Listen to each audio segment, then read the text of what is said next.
Welcome. It's Shonna. Tonight we're going to continue our novel, The Barren Grounds. We're going to do chapter 6. I'm really glad that you're taking the time to listen to this story with me. It's just starting to get exciting, and I think you're going to really love the way it twists and turns now. Let's get comfortable. Take a deep breath. Grab a cup of water or a snack. Get comfortable in your chair, or maybe even go lie down on your bed. Pull up the blankets. If it's loud where you are, put headphones on if you can. Do whatever you need to do to just spend some time, maybe just even 10 minutes, where you can just receive these words and relax. Everybody deserves that. Everybody deserves a little bit of time every day where they can just be calm and still. So go ahead and do what you need to be ready, and I'll wait for you. You just pause the tape and come back when you can. Are you ready now? Chapter 6, The Barren Grounds by David Robertson. We left off with Eli and Morgan, and if you remember, they are both new to this foster home, and they're becoming closer. They're getting to know each other a little bit better. And we find out that Morgan loves to write and Eli loves to draw. And Morgan's feeling a bit badly for Eli because this is his first foster home placement. She knows what that's like, and so she's kind of protective of him. And she's just bought him a new artist pad, and she's taken him to a very special place in their home. It's in the attic. That's not finished. And she shares it with him to give him something special too, to make this difficult time in his life just go a little bit easier. But what's really interesting is he was drawing a picture of almost like a different world, and this breeze started to happen in the attic. And he's saying that it seemed to be coming from his picture. So chapter 6. Kids! Katie called. That's the foster mom, right? All the way from the first floor. Come down for dinner. I got takeout. Eli pulled the pencil away from his drawing and slipped it back inside its case. To be continued, Morgan said. Takeout? Not one time since Morgan had arrived at the house had Katie and James gotten takeout. Morgan and Eli left behind the mystery of the windy drawing pad. It had probably just been a draft anyway. Eli must have been mistaken and scrambled to get out of the attic so as not to get caught there. James had never explained what the consequence would be. James is the foster dad, right? But Morgan didn't want to find out. By the time they got down to the first floor, James was home too. He and Katie were standing together in the kitchen waiting. James was usually easy to read, but the expression he wore now was hard to describe and equally hard to interpret. He had a genuine smile, but at the same time it looked like he was constipated. Morgan's best guess was excitement and nervousness rolled up into one, but why? I'm kind of freaked out right now, Morgan admitted, and Eli said nothing. We're allowed to do something special for supper, aren't we? Katie asked. Morgan sniffed the air. Takeout usually had a distinctive smell depending on where it was from. Everybody knew when they were passing a McDonald's. For example, McDonald's had a smell, but this one, she couldn't place it. Morgan caught Eli sniffing too, and she looked at him for an answer, but he just shrugged. Special why? Morgan asked. You'll see, Katie said. Is this because of breakfast? She asked. No, James said, and he appeared to be stifling laughter at the memory. But we do, he looked at Katie. Well, we have to talk about that. Later, Katie said. Yeah, James says. It was dumb of me to make faces out of food, but I don't think it was appropriate for you to act the way you did. We wouldn't reward you for that. Fine, Morgan said, and she decided that she may as well collect some more good karma. Well, I shouldn't have made a mad face out of your food, so I'm sorry. Thanks, Morgan, Katie said. All right, James said, nodding. Apology accepted. And I'm sorry for treating you like a little kid. There'll be no more faces made out of food. We're learning. Katie looked at Morgan, meeting her eyes, and then at Eli. We've never had foster children before. We've never had children before. If you just let us try. Katie's eyes started to glisten, but she gathered herself. Why don't we go eat? What was up with that? No house that Morgan had ever been to previously had somebody like Katie or James. No foster parent had looked close to tears in a good way because of her presence.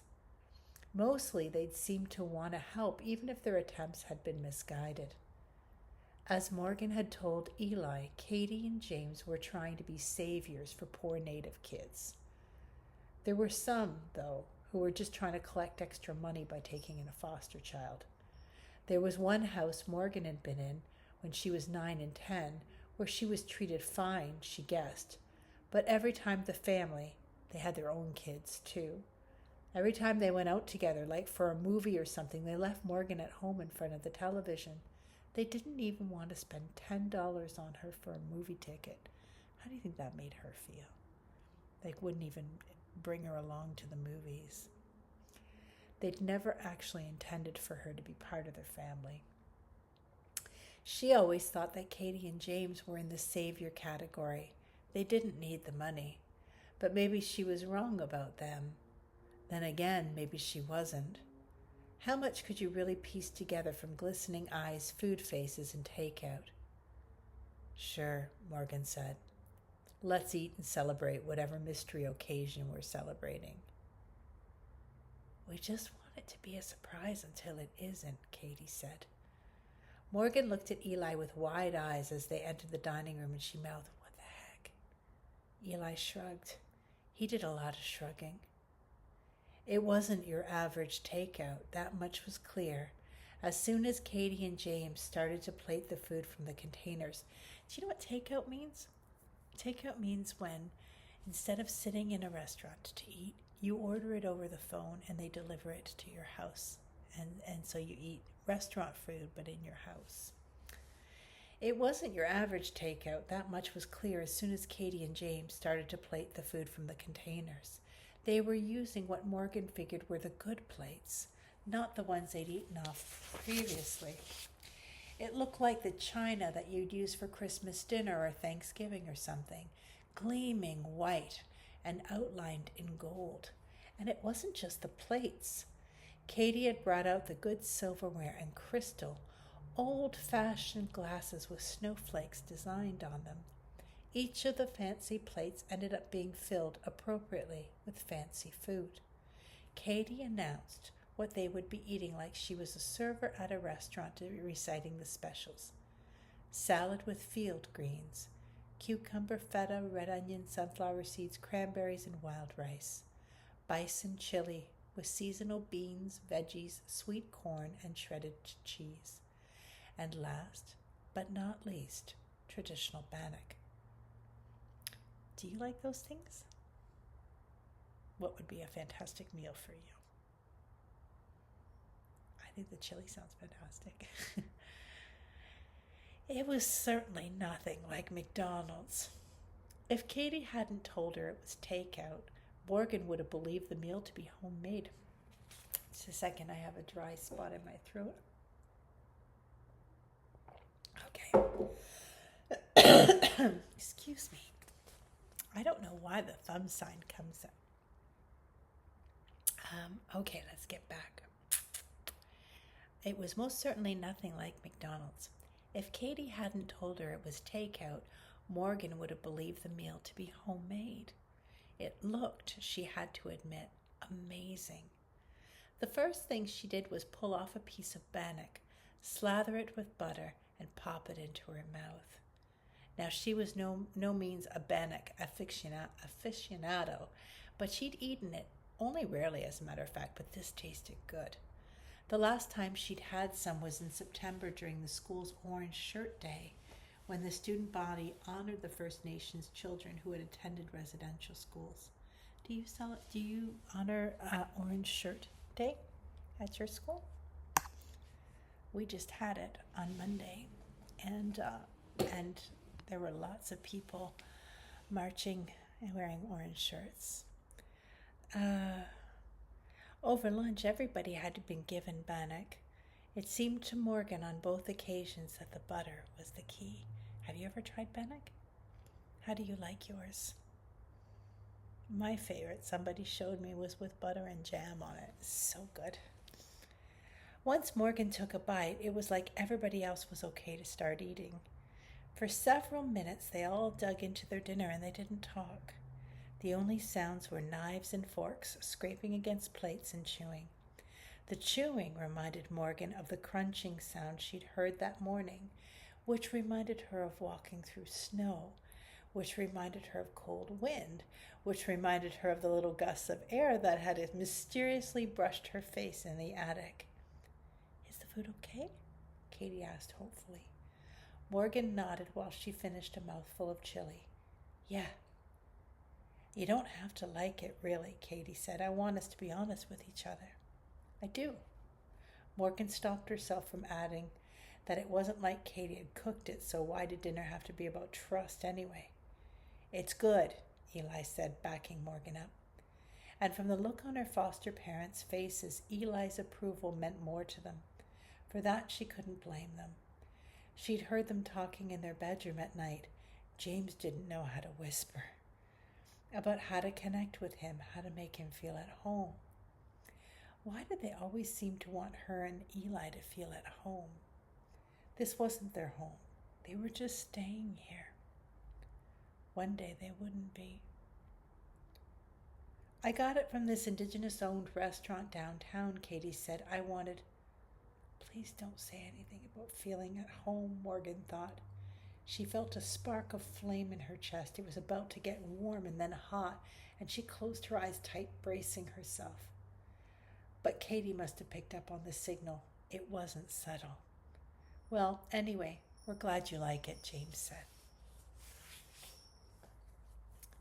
The table remained silent for the duration of the meal, as though, more than savoring the food, Katie and James were savoring the small victories of having Eli speak and both kids liking the meal. Once they'd all finished, Katie and James cleared all the dishes from the table. Morgan even offered to help, but James quickly told her that it wasn't necessary, which made her suspicious. They disappeared into the kitchen for a long time without re-emerging, even more suspicious. I get the sense that Morgan and Eli, they don't trust this situation at all. I don't blame them. Maybe it sounds like it's hard to feel comfortable, to know where you stand when things aren't consistent.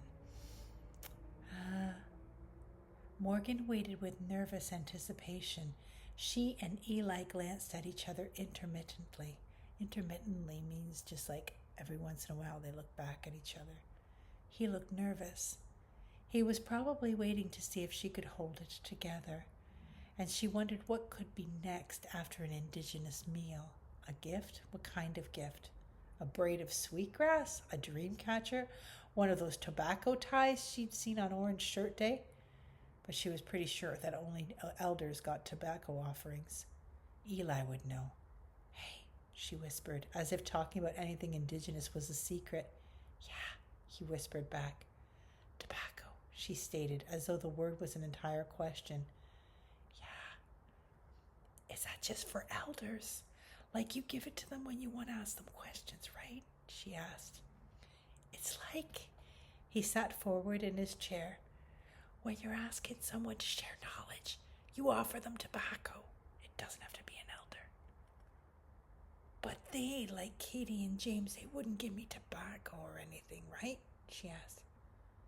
"Not unless they want you to share knowledge," he said. "Well," Morgan crossed her arms and leaned back in her chair, "I don't know anything about stuff like that, so they're in for a surprise." "You don't even know that they're going to do that," Eli Shout whispered. He looked even more worried now. "Are you going to freak if they bring out something native?" he asked, making air quotes while saying native.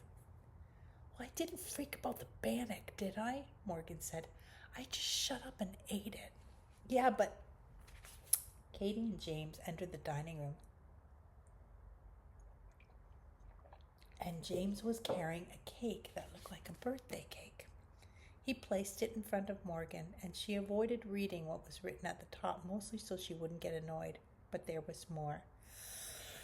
Excuse me. Before we have dessert, Katie announced, we have a little gift for you. They actually did get me tobacco or something, Morgan thought. She saw Katie's hands shaking and prepared herself to make it through the tobacco offering without looking like she had any negative emotions about it. It sounds like Morgan feels like she has to be very careful about how she shows her feelings. Like she doesn't trust that she can actually be honest with them about how she's feeling. That must be very hard to feel like that all the time. Wait, Morgan decided to save them from her getting food face level mad. Please tell me what this is all about. Like, why doesn't Eli get something? You don't want him to be sad, but you're totally leaving him out. I'm okay, Eli said, something like, you want to know part of this. Well, Katie exchanged a look with James, who nodded at her. We wanted to do something because you've been here for 2 months now. 2 months today, James added, as though Morgan needed the math explained. But maybe she did. She hadn't kept track of when she'd arrived, and certainly would never have kept track to celebrate the date. So we're celebrating. Morgan tried to swallow the burning in her chest. Our anniversary. Like we're dating, Morgan continued in her head. That's right, Katie said. Not in a weird way, James said. Oh, it was weird. But Morgan also kept this to herself. Why 2 months? Why not 1 month? It just felt like maybe you needed something nice done for you today, Katie said.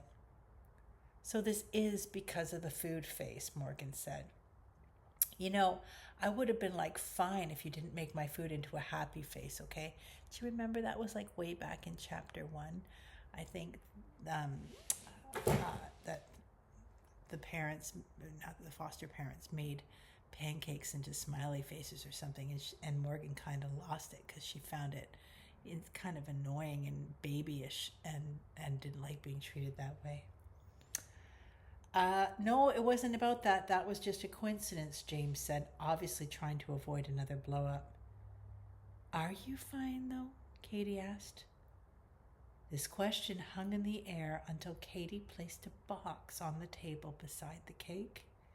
It had black wrapping paper with 2 ribbons, one red and one yellow, which met at the top of the package under a pretty white bow.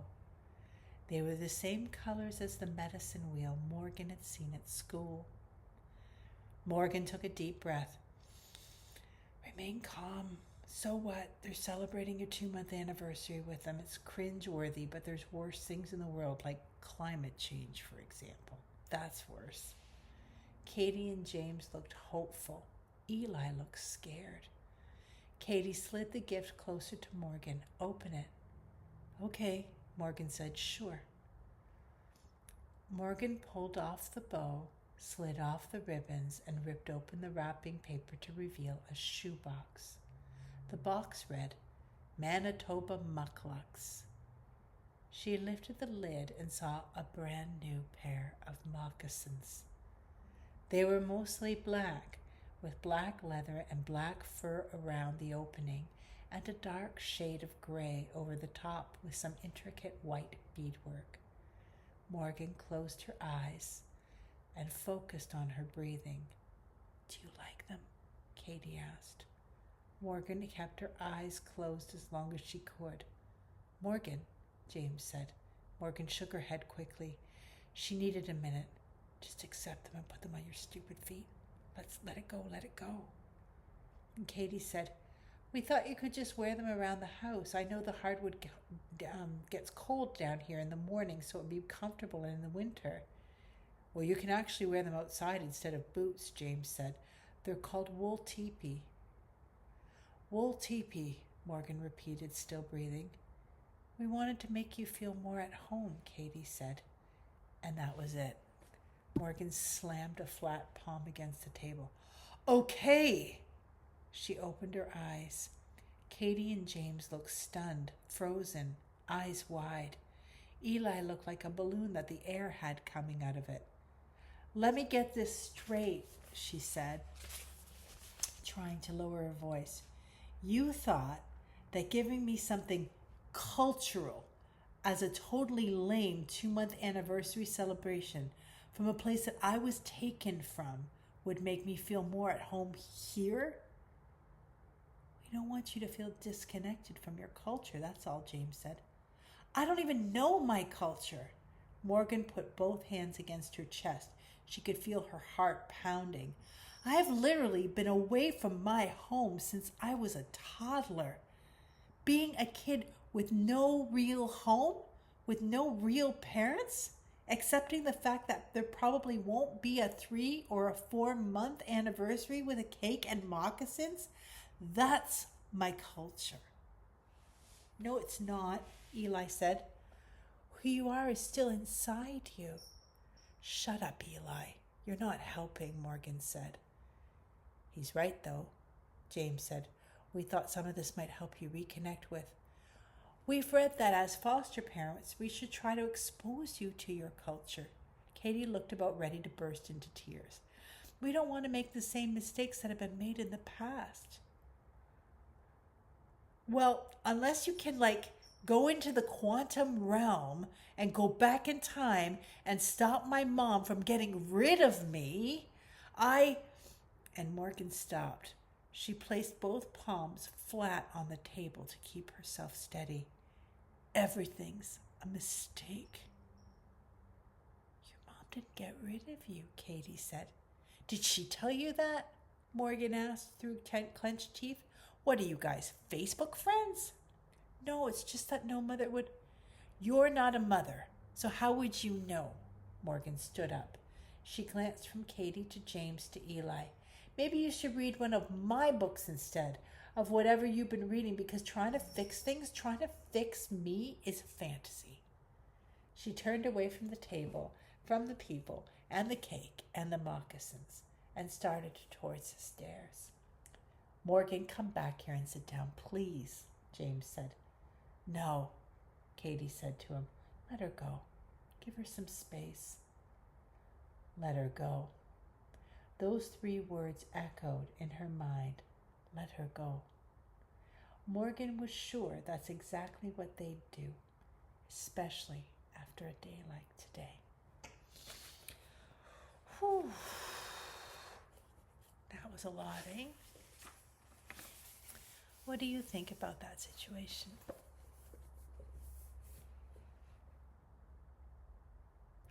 I'm sure that the foster parents had good intentions. Their hearts were in a good place, but it doesn't mean that it was the right thing to do. Why do you think that Morgan was so hurt by that?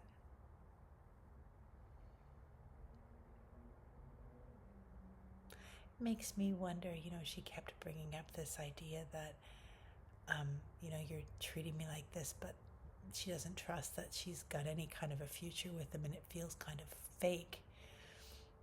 And maybe it's not their place to try to tell her what culture she should or shouldn't know. And she tried to make them understand just how hard her life has been to now, and that a cake's not going to fix that. Maybe. I don't know. What are your thoughts? I know this. In the next chapter, I think we're going to find out more about something magical that's about to happen in that house. Thank you for joining me this week. Give it some thought and see, what do you think is going to happen next?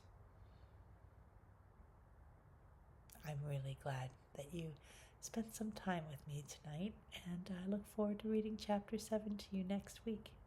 And like I said, if you see me and you're interested in this book, I'll see what I can do to get you your own copy. You might look for it in the library too, if you have a library where you are. Have a great week. Until next week, bye-bye.